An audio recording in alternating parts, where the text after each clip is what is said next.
Something I've always found really interesting about the Disney movies is they make the best female villains.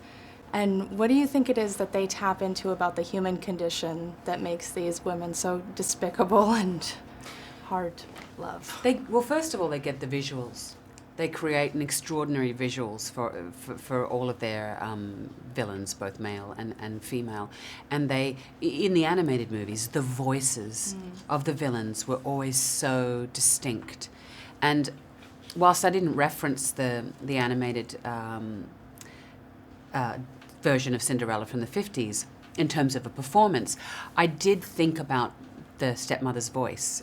And so I wanted to make her sort of from Lancaster, maybe from the wrong side of the tracks. And it's really, hopefully it's really subtle and, you know, it doesn't stop and confuse people. But the sense that, you know, she's not from the right class and that she's, you know, she's been very, very upwardly mobile. So even from the get-go, she's someone who's had to step in all the right directions. She hasn't started out where she feels she's entitled to have started out from. Yeah, and how did you go about creating her mannerisms? She's very mannered and...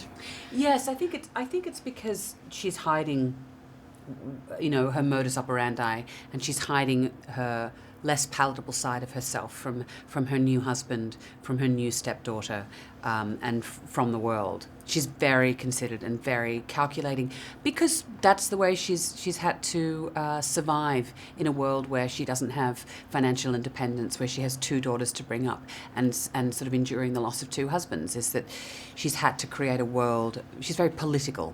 You know, a way of operating in the world has been very important, and a lot of that is about her exterior. A lot of it's very false. Yes, absolutely.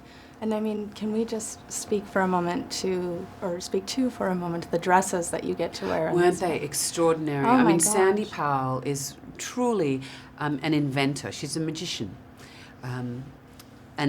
Working with her in costume fittings was really a really important part of the creative process for me, because when you know what the silhouette that you're going to inhabit, you know the colours, you know the bold offerings that she's making, then you think, well, okay, well, I don't have to double up with that. I can act against that.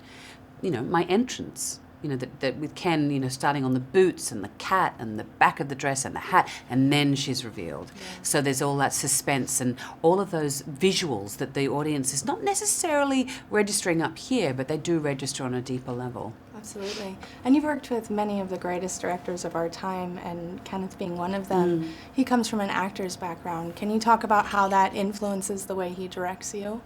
He always puts the actors first, I think, which is a really deliberate decision, I think, by the producers to have someone like Ken direct it, because when you have Sandy and Dante creating such a sumptuous visual world, you want the performances to be able to rise up and inhabit that. And Ken's always, he gives such detailed direction as a director and to the actors, and I loved working with him. Excellent. Thank you so much. I wish I had way more time with No. you.